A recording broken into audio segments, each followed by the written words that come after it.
Hello students, आज हमारा topic है sequence and series, chapter number 9।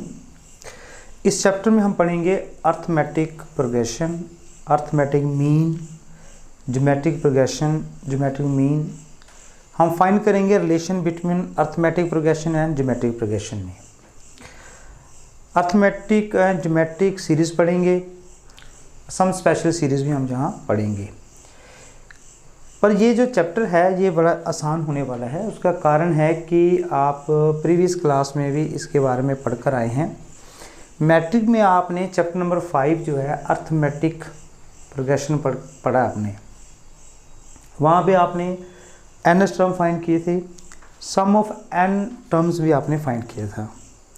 तो वही सब कुछ हम यहाँ पढ़ने वाले हैं और इसलिए मैंने कहा कि आपको कोई मुश्किल नहीं होने वाली है। तो चलिए स्टार्ट करते हैं। What is sequence? सीक्वेंस क्या है? तो मैं यहाँ पे कुछ नंबर लिख रहा हूँ 1, 3, 5, 7, 9, 1, 2, 3, 4, 5, 6, so on, 2, 4, 8, 16, 32। ये मैंने कुछ नंबर लिखे हैं। सॉरी, क्या आपको ये जो फर्स्ट मैंने नंबर लिखे हैं, क्या इसमें कोई पैटर्न फॉलो हो रहा है, कोई रूल फॉलो हो रहा है? आप ध्यान से देखिए। 1 में अगर मैं 2 ऐड करता हूँ तो ये 3 बन जाता है। 3 में 2 ऐड करूँ 5 बन जाता है। 5 में 2 ऐड करूँ 7 बन जाता है। और 7 में 2 ऐड करूँ तो 9 मेरा आ जाता है। सिमिलरली यहाँ पे देखिए, यहाँ 1 ऐड करने पर अगली टर्म आ रही है। और यहाँ पे क्या हो रहा है? 2, 4, 8, 16, मतलब 2 को 2 से मल्टीप्लाई किया 4 बन गया, 4 को 2 से मल्टीप्लाई किया 8 को 2 से मल्टीप्लाई किया 16। मतलब यहाँ पे 2 से मल्टीप्लाई करने पर अगली टर्म जो हमें मिल रही है। तो इस प्रकार के जो लिस्ट नंबर है, जो मैंने नंबर लिस्ट किए हैं, इन्हें हम बोलते हैं सीक्वेंस। तो क्या होगा सीक्वेंस? कि ये sequence is listing of number following certain pattern। ठीक है जी। अब इनकी पोजीशन देखते हैं। इनकी पोजीशन क्या है? देखिए, ये फर्स्ट पोजीशन पे है, ये सेकंड पे है, ये थर्ड पे है, ये फोर्थ पे है, ये फिफ्थ पे है। तो मैं इनको ऐसे लिस्ट कर सकता हूँ A1, A2, A3, A4, A5। मतलब अगर मैं A2 बोलूँ कि सेकंड पोजीशन पे कौन है? 4 है। A5 फिफ्थ पोजीशन में कौन है? 32। मतलब ये जो इनका मैंने नामकरण किया है, ये क्या है? इनकी पोजीशन बताते हैं। और इनको हम टर्म्स भी बोलते हैं। क्या बोलते हैं इनको हम? टर्म्स। किसके टर्म्स? Of sequence. ये सीक्वेंस के टर्म्स हैं। तो इसी प्रकार अगर हम यहाँ चलते जाए, मान लो यहाँ पे 128 आती टर्म, फिर उसके बाद यहाँ पे 100 आगे चलता है, तो यहाँ पे भी हम ऐसे चल के यहाँ पे AN लिख सकते हैं। ये आपकी nth टर्म आ सकती है। ये फिर फर्स्ट टर्म होगी, ये सेकंड टर्म होगी, ये थर्ड टर्म होगी। ठीक है जी। तो सीक्वेंस क्या हो गया? कि sequence is listing of number following certain pattern. अब मैं बोल रहा हूँ कि जो सीक्वेंस है ये एक फंक्शन भी है। देखिए, मैं एक nth टर्म ले रहा हूँ, AN = 2n-1, और यहाँ पे n किसे बिलोंग कर रहा है? नेचुरल नंबर को। ठीक है, तो वैल्यू पुट करें नेचुरल नंबर की जी। 1 से स्टार्ट होगी। 2 × 1 - 1 that is 1। A2 = 2 × 2 - 1 that is 3। A3 = 2 × 3 - 1 that is 5। A4 = 2 × 4 - 1 that is 7। ठीक है, सो ऑन ऐसे अगर हम और लिखते चलते तो क्या पैटर्न बन गया? 1, 3, 5, 7 एंड सो ऑन ऐसे आगे ये बढ़ता जाएगा। तो ये क्या है? ये भी एक सीक्वेंस है, क्योंकि इसमें भी सर्टेन पैटर्न फॉलो हो रहा है। 1 + 3 + 5 + 7, 2 ऐड करते जाओ तो ये आपको सीक्वेंस ऐसे मिलती जाएगी। ठीक है, इसका मतलब क्या हुआ कि जो सीक्वेंस है, क्या हो गया? ये सीक्वेंस क्या है? Is a function whose domain is set or subset of natural number. ठीक है, तो कंक्लूजन निकल के है कि जो सीक्वेंस है वो फॉलो करता है सर्टेन पैटर्न या रूल, और जिससे हम we generate terms, succession term हम उसको जनरेट कर सकते हैं। मतलब पैटर्न को फॉलो करके हम उस सीक्वेंस की अगली टर्म को हम लिख सकते हैं। यहाँ देखो 1 3 5 7 है। क्या मैं अगर बोल लूँ कि फिफ्थ टर्म लिखे तो आप यहाँ पे 9 बोलेंगे, क्यों? क्योंकि आपको पता 2 ऐड करके आ रहा है। सिमिलरली आप इसमें 2 और ऐड कर दें तो आप बोलेंगे सर 11 आएगा। तो हम उस पैटर्न को फॉलो करके हम जो टर्म्स को लिख सकते हैं। ठीक है जी। नेक्स्ट आता है कि सीक्वेंस जो है फाइनाइट और इनफाइनाइट। फाइनाइट सीक्वेंस कौन सी होगी? जिसमें आपको सारे टर्म्स पता है। जैसे ये देखिए, इसमें इस सीक्वेंस में 5 टर्म है और आपको वो 5 टर्म पता है, तो इस सीक्वेंस को हम क्या बोलेंगे? Finite sequence. और यहाँ पे देखिए इसकी हमें लास्ट टर्म नहीं पता है, मतलब पूरी टर्म्स जो है इसके हमें पता नहीं है, तो ये कौन सी होगी जी? इनफाइनाइट। ये कौन सी है? ये भी इनफाइनाइट है क्योंकि ये भी आगे बढ़ रही है। ये कौन सी है? ये भी इनफाइनाइट है क्योंकि ये तो सेम ही, ये यहाँ फाइनाइट है, यहाँ पे क्या है? ये इनफाइनाइट सीक्वेंस। ठीक है जी। चलिए एक सीक्वेंस में एक सीक्वेंस लिख रहा हूँ। चलो पहले मैं ऐसे लिख देता हूँ 1, 1, 2, 3, 5, 8, 13 एंड सो ऑन। आप बताएं क्या ये एक सीक्वेंस है? तो सीक्वेंस क्या है? सम पैटर्न फॉलो होना चाहिए। आपको लगता है कि इसमें कोई पैटर्न फॉलो हो रहा है? यहाँ देखने से नहीं पता चलता, क्योंकि देखो 1 है, फिर 1 है, फिर 2 आ गया, फिर 2 में यहाँ 1 ऐड किया तो 2 आ गया, 2 में 1 ऐड किया 3, फिर 3 में 2 ऐड कर दिया 5, फिर 5 में 3 ऐड किया 8 आ गया, 8 में 5 ऐड किया। मतलब जो आपने एडिशन किया है वो डिफरेंट आ रहा है। तो चलिए इसको थोड़ा सा रीअरेंज करते हैं। ये देखिए A1 = A2, दोनों क्या है? 1, A1 और A2। ये है A2 कितना गिवन है आपको? 2 गिवन है। A3 कितना गिवन है? 3 गिवन है। A4 कितना गिवन है? 5। A5 कितना गिवन है? 8। अब मैं इसे देखो थोड़ा सा यहाँ रीअरेंज कर रहा हूँ। क्या मैं इसे 1 + 1 लिख सकता हूँ? ध्यान दीजिए आपने। और क्या मैं इसे 2 + 1 लिख सकता हूँ? क्या मैं इसे 3 + 2 लिख सकता हूँ? और क्या मैं इसे 5 + 3 लिख सकता हूँ? देख लो 8 5 + 3 5 3 + 2। ठीक है, कोई फ़र्क नहीं पड़ा। आप देखिए ध्यान से देखना ज़्यादा। इस 1 को मैं रिप्लेस कर रहा हूँ। ये कितना है? 1 नहीं, यहाँ पे 3 आना था, गड़बड़ कर दी मैंने। ये है 1 2 3। ये कितना है? 4 है। ये कितना है?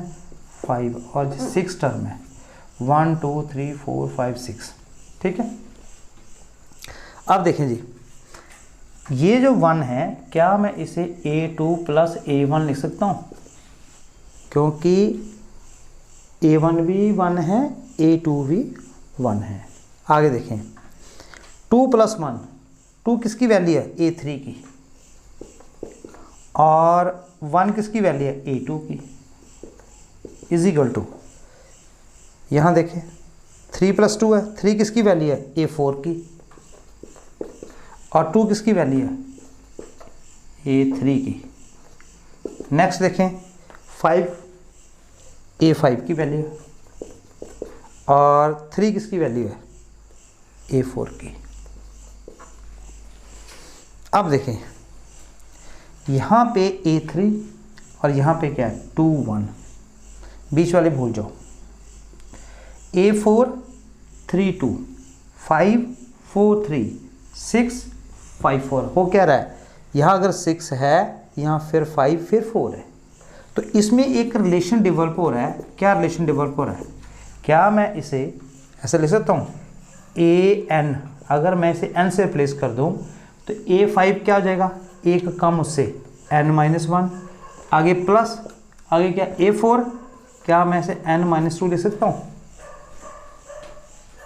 और ये क्या आया, ये एक रिलेशन बन गया। ये एक सीक्वेंस है और इस सीक्वेंस को हम बोलते हैं फिबोनाची सीक्वेंस। बड़ी इंपॉर्टेंट और फेमस सीक्वेंस है फिबोनाची, एक मैथमेटिशियन जिनके नाम पे ये है। हुआ क्या इसमें कि जो अगली टर्म है वो पिछली दो टर्म के सम के बराबर है। ये देखो 1 + 1 2, फिर 1 + 2 3, फिर 3 + 2 5, फिर 3 + 5 8, फिर 5 + 8 30। और जो टर्म है वो अपनी पिछली दो टर्म के सम को मिलाकर फिर अगली टर्म हमारी बनती है। तो ये भी एक क्या है, सीक्वेंस है। ठीक है जी, चलिए नेक्स्ट चलते हैं। प्रोग्रेशन क्या है, प्रोग्रेशन कहता है ए सीक्वेंस फॉलो सर्टन पैटर्न, उसे हम क्या बोलेंगे, प्रोग्रेशन बोलेंगे। ठीक है जी, चलिए नेक्स्ट अब बात करते हैं हम सीरीज की। सीरीज क्या है, ये देखें, ये एक सीक्वेंस है जी 1, 3, 5, 7, 9। जब मैं कॉमा हटा के इसमें प्लस का साइन इंट्रोड्यूस कर दूंगा तो अब ये जो सीक्वेंस है ये क्या बन जाएगी, सीरीज बन जाएगी। तो सीरीज क्या हुई फिर, if terms of sequence connected together by sign of addition, that is called series। और सीरीज में भी फाइनाइट और इनफाइनाइट जो है, अगर सारे नंबर्स आपको पता है तो फाइनाइट है, अगर सारी टर्म्स आपको नहीं पता है तो वो इनफाइनाइट है। ठीक है, एक यहाँ पे इम्पॉर्टेंट बात है कि जो सीरीज़ है उसका मीनिंग क्या है। जो सीरीज़ है वो रेफर्स करती है, series refer indicated sign of sum, मतलब 1 + 3 + 5 + 7 + 9 ये एक क्या है, सीरीज़ है, क्योंकि हमें इसे हमें रिप्रेजेंट किया प्लस के साइन से, तो ये क्या बन गई, सीरीज़। लेकिन अगर आप इसको सम कर दें 9 × 7 = 16, 5 × 21 = 24, 25 25, तो ये सीरीज़ नहीं है, इसका मीनिंग सीरीज़ नहीं है, ये है सम ऑफ सीरीज़। ये डिफरेंट है, ये अलग चीज़ है। सीरीज़ मीन कि जो भी आपको टर्म्स दी है आपने उसको रिप्रेजेंट करना है प्लस के साइन से, लेकिन प्लस नहीं करना, उसको ऐड नहीं करना है। जब आप ऐड कर देंगे तो वो बन जाएगा सम ऑफ सीरीज़। ठीक है जी, चलिए अब एक्सरसाइज 9.1 लेते हैं। तो पहला क्वेश्चन लेते हैं 9.1 का। क्वेश्चन है मेरे पास an = n × n + 2, और आपने फाइंड करना है कि इसके ये nth टर्म गिवन आपको, ठीक है, और आपने इसकी फर्स्ट 5 टर्म्स निकालनी है।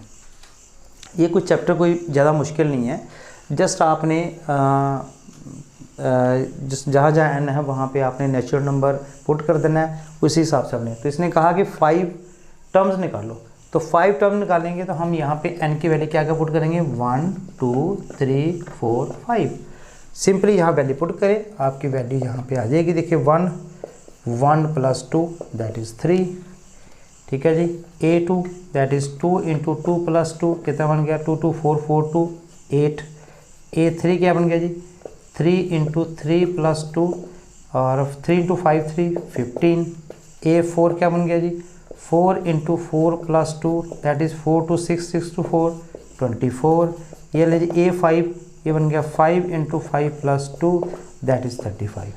ये क्या है फर्स्ट 5 टर्म्स बन गई। ठीक है जी। तो ये क्वेश्चन नंबर फर्स्ट था। अब हम क्वेश्चन नंबर जो है 7 लेते हैं। क्वेश्चन नंबर 7, क्वेश्चन नंबर 7 है, क्वेश्चन नंबर 7 है, फिफ्थ ले लेते हैं पहले। क्वेश्चन नंबर 5 लेते हैं। an -1 की power n plus 1 n minus 1 into 5 power n plus 1। तो हमने इसकी 5 टर्म्स जो है फाइंड करनी है। तो यहाँ पे क्या करेंगे n की वैल्यू 1 2 3 4 5 पुट करेंगे। करते हैं A1 तो -1 की पावर 1 माइनस 1 5 1 प्लस 1। आप देखो 1 माइनस 1 0 और ये वैल्यू कितनी बन गई 1। 5 की पावर कितनी आएगी 2 दैट इज 25। A2 लो जी -1 की पावर 2 माइनस 1 और 5 की पावर आ गई 2 plus 1 that is 2 minus 1 that is 1। ये बन गया -5 की पावर 3 दैट इज 125। A3 -1 की पावर 3 माइनस 1 5 की पावर 3 प्लस 1। हाँ जी -1 की power 2 that is positive. 5 power 4 5 power 4 बन जाएगा जी 625।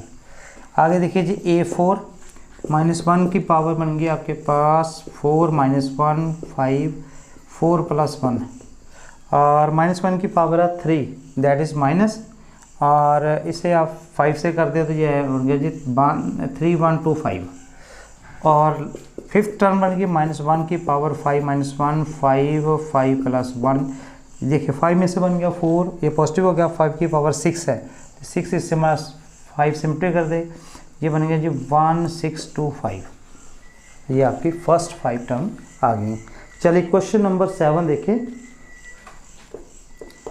7 है an is equal to 4n minus 3 और आप फाइंड करना चाहते हैं A17 मतलब आपने 17 टर्म निकालनी है। ये nth टर्म है ये आपने 70 टर्म मतलब n की वैल्यू आपने किससे रिप्लेस करनी है 17 से। क्या करें 4 इंटू 70 माइनस 3 ये बनेगा 68 माइनस 3 दैट इज 65। चलिए नेक्स्ट इसका पार्ट है A24। तो A24 आपने फाइंड करना है। तो यहाँ पे आप 4 इंटू 24 माइनस 3 ये बन गया 96 माइनस 3 दैट इज 93। तो इसी प्रकार जो है एक और क्वेश्चन लेते हैं 11th क्वेश्चन। ठीक है जी। यहाँ पे आ जाएगा question number 11th। Question number 11th है आपका A1 3 और रिलेशन है आपके पास जो nth टर्म है वो an is equal to 3an minus 1 plus 2। ठीक है और आप निकालना चाहते हैं इसकी फर्स्ट 5 टर्म्स। तो फर्स्ट 5 टर्म निकालनी है तो वही n की वैल्यू 1 से लेकर 5 तक पुट करनी है। तो पहली पुट करें n की वैल्यू 1 3 इंटू ये बन गया 1 माइनस 1 दैट इज 0। यहाँ पे 1 आएगा तो 1 है तो उसने बोला n की वैल्यू ग्रेटर देन 1 है। यहाँ पे आपको एक और गिवन है कंडीशन n की वैल्यू क्या है ग्रेटर देन 1। तो इसलिए यहाँ पे 1 नहीं आ सकता हमारे पास क्या आएगा 2 आएगा। तो ये आएगा 3 ये बन गया जी 2 माइनस 1 A1 प्लस 2 ये बन गया 3 इंटू 3 प्लस 2 तो 3 3 9 9 प्लस 2 11। आगे देखें A3 यहाँ बन जाएगा 3A2 ये कम हो जाएगा यहाँ पे प्लस 2 ये देखिए 3 इंटू A2 आपने निकालना 11 प्लस 2 तो ये बन गया जी 11 3 33 तो 2 35 बन गया। ठीक है चलिए यहाँ साफ़ कर लेते हैं कुछ यहाँ इसे कर लेते हैं साफ। ठीक है जी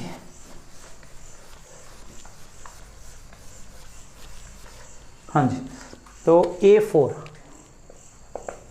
ये आ गई फर्स्ट टर्म ये आ गई सेकंड। अब A4 का मतलब है 3A3 A4 3A3 + 2, तो 3A3 की वैल्यू आपने फाइंड की 35 + 2, तो 35 को 3 से करेंगे 105 और 107 आ गया। A5 दैट इज़ 3A4 + 2, तो 3 × 4, A4 कितना निकाला आपने 107 + 2, तो ये बन गया जी 321 + 2 323। और फिफ्थ टर्म जो है वो यहाँ पे A6 है, ये आ गया A5 + 2, तो 3 × 323 + 2, तो ये बन गया 339 326 339 + 2, ये आ गया 971। तो ये आपके पास ही टर्म्स आ गई, 5 टर्म्स आ गई, ठीक है। तो ये आपका आंसर है मेरा। यहाँ पे आपने फिफ्थ टर्म निकालनी थी, ठीक है। तो आप चाहे तो ये वाली छोड़ भी सकते हैं, क्योंकि ए टर्म तो आपको पहले गिवन है ना, तो A1 गिवन है, A2 A3 A4 A5, तो आप चाहे तो ये नहीं लिखेंगे, ठीक है जी। तो ये आपकी पहली 5 टर्म्स आ गई, ठीक है। इसी प्रकार आप बाकी क्वेश्चन भी कर सकते हैं, ये कोई मुश्किल काम नहीं है। वहाँ पे जस्ट आपके n है, जैसे भी जो आपको गिवन होगा आपने n की वैल्यू पुट करनी है और कैलकुलेशन करनी है, आसान है। चलिए नेक्स्ट चलते हैं जी। नेक्स्ट देखें, मैंने ये एक सीरीज़ लिखी है और एक सीक्वेंस लिखी है, ठीक है। आप ध्यान से देखिए जी, इसमें क्या रिलेशन है, इन दोनों में कितना डिफरेंस है जी 1 का, इन दोनों में कितना डिफरेंस है 1 का, इन दोनों में क्या डिफरेंस है 1 का, इन दोनों में कितना डिफरेंस है जी 2 का, और इनमें कितना डिफरेंस है 2 का, इनमें कितना डिफरेंस है 2 का, मतलब यहाँ पे 2 2 2, यहाँ 1 यहाँ 1 1, ठीक है। तो इसमें जो डिफरेंस आया कितना आया 1, और इसमें जो डिफरेंस आया वो कितना आया 2 आया। मतलब इस सीरीज में 1 1 का डिफरेंस है, मतलब 2 कंसेक्यूटिव टर्म को मैंने माइनस किया। कंसेक्यूटिव मतलब पहली दूसरी ली तो 1 आया, फिर तीसरी और दूसरी ली, मतलब क्या कैसे किया मैंने कि A2 - A1 A2 - A1 1, A3 - A2 मतलब थर्ड में से सेकंड माइनस की तब भी 1 आया, फिर 4 में से थर्ड की, मतलब ये फोर्थ है 1 2 3 4, 4 में से थर्ड माइनस की A4 - 3 तब भी 1 आया। मतलब 2 कंसेक्यूटिव टर्म में जो डिफरेंस है वो सेम आ रहा है। सिमिलरली यहाँ पे देखो, इसमें A डैश ले लेता हूँ, A2 में से A1 मतलब 4 में से 2 गया 2, फिर ये 3 है -2 कितना आ गया 2। तो इसमें क्या हुआ कि जो डिफरेंस है 2 कंसेक्यूटिव टर्म्स का वो कितना आ रहा है सेम आ रहा है, वो 2 है, दैट इज कॉमन। इसे हम बोलते हैं कॉमन डिफरेंस। तो जब आपका 2 कंसेक्यूटिव टर्म में डिफरेंस आपका कॉमन आ जाए, सेम आ जाए, उसे हम बोलते हैं अरिथमेटिक प्रोग्रेशन AP, ठीक है जी। अब इन दोनों मामलों में जो आपका डिफरेंस आया वो आया पॉजिटिव। अब ये बताएं, क्या आपका जो AP है ये अरिथमेटिक प्रोग्रेशन है ना, तो अरिथमेटिक प्रोग्रेशन में हमेशा जो डिफरेंस है वो पॉजिटिव आता है नेगेटिव भी आता है। ये देखें, एक यह है जी 100 95 90 85 सो ऑन, ये एक सीक्वेंस है। इसमें डिफरेंस देखते हैं जी, A2 - A1 A2 A 95 95 - 100 कितना आ गया -5, A3 - A2 90 - 95 कितना आ गया। तो यहाँ पे जो डिफरेंस आपका आ रहा है कॉमन डिफरेंस वो नेगेटिव आ रहा है, ठीक है। पॉजिटिव भी हो सकता है नेगेटिव हो सकता है, क्या 0 हो सकता है। ये देखें 3 3 3 3 so on. Second A2 - A1 3 - 3 0, ये कौन सी है फोर्थ है A4 - A3, मतलब लेनी है आपने कंसेक्यूटिव है, मतलब लगातार टर्म्स लेनी है, ये नहीं है कि A4 ले लिया और A1 माइनस करेंगे। अब मैंने A4 लिया तो A3 माइनस करना है, तो कितना आएगा 3 - 3, ये कितना डिफरेंस 0। इसका मतलब ये हुआ कि जो अर्थमेटिक प्रोग्रेशन है उसमें तो एक तो ये रिजल्ट निकल गया है कि डिफरेंस क्या होगा, सेम होगा, और वो जो डिफरेंस है पॉजिटिव भी हो सकता है, नेगेटिव भी हो सकता है और 0 भी हो सकता है। ठीक है जी, चलिए नेक्स्ट चलते हैं। अब हम फाइंड करते हैं nth टर्म। तो nth टर्म कैसे फाइंड करेंगे ये देखिए। मैं एक ना सीरीज ले लेता हूँ 1 + 3 + 5 + 7 सो ऑन। ठीक है, अब इस सीरीज को ये इसका जो पहला टर्म है वो कितना है 1, दूसरा कितना है जी 3, तीसरा कितना है जी 5, चौथा कितना है जी 7। क्या मैं इसको थोड़ा सा ऐसे रीअरेंज करके लिख सकता हूँ? सबसे पहले तो मैं यहाँ लिखता हूँ कि इसकी जो फर्स्ट टर्म है उसे हम a से डिनोट करेंगे, वो कितनी है 1, और डिफरेंस निकालना उसे हम किससे डिनोट करेंगे d। यहाँ मैंने नहीं बताया कि जो हम कॉमन डिफरेंस की जब बात करेंगे तो उसे रिप्रेजेंट करेंगे स्मॉल d से। ठीक है, तो फर्स्ट टर्म यहाँ पे a लेते हैं हमेशा हम, d जहाँ पे कॉमन डिफरेंस है तो 3 में से 1 चला गया 2। ठीक है, चलिए अब देखो इस 1 को मैं ऐसे लिख सकता हूँ 1 + 0 × 2। 3 को मैं लिख सकता हूँ 1 + 1 × 2। 5 को मैं लिख सकता हूँ 1 + 2 × 2। 7 को मैं लिख सकता हूँ 1 + 3 × 2। देख लो 3 2 6 7। ठीक है, अब इसे मैं रिप्लेस कर रहा हूँ। 1 क्या है मेरा a, यहाँ पे 0 है, d कितना मेरा 2, यहाँ पे a प्लस यहाँ पे 1 × ये क्या है d, यहाँ पे मैं d लिख सकता हूँ। ठीक है, यहाँ पे अगर a + 2 × d, a + 3 × d। अब जरा ध्यान दीजिए, यहाँ पे 1 है तो यहाँ पे 0 है, यहाँ पे 2 है तो यहाँ पे 1 है, बाकी सेम है, सब में a है सब में dd है। फ़र्क कहाँ पे, अगर 2 है तो यहाँ पे 1 है, 3 है यहाँ पे 2 है, 4 है तो यहाँ पे 3 है। अगर मैं ऐसे ही चलता जाऊँ, अगर मैं an लिख दूँ तो जब मैं an लिखूँगा तो यहाँ पे a की जगह a आएगा, प्लस 4 है, 4 की जगह 3 आ रहा है, कम आ रहा है, यहाँ पे मैंने n ले लिया तो क्या आ गया n - 1 × d, और इसे मैं यहाँ पे लिखता हूँ an। This is your general term, किसकी AP की, अर्थमेटिक प्रोग्रेशन में जो जनरल टर्म है वो ये होगी। ठीक है, नेक्स्ट यहाँ आप देखें कि मेरे पास अगर n टर्म्स हैं, देखो a1 a2 a3 so on an, और अगर मैंने इसे शॉर्ट फॉर्म में लिखना हो तो मैं क्या लिख सकता हूँ summation k1 up to n और ak। ठीक है जी, नेक्स्ट बचा सम टू n टर्म। ये भी आपने प्रीवियस क्लास में पढ़ा है, sum of n terms of A AP। तो इसका आप डायरेक्ट फार्मूला ही याद रखें, क्योंकि यहाँ ड्राइव करने की ज़रूरत नहीं है। n/2 2a + n - 1 × d। यहाँ पे n क्या है, नंबर ऑफ टर्म, जितनी टर्म्स का आपने सम निकालना है।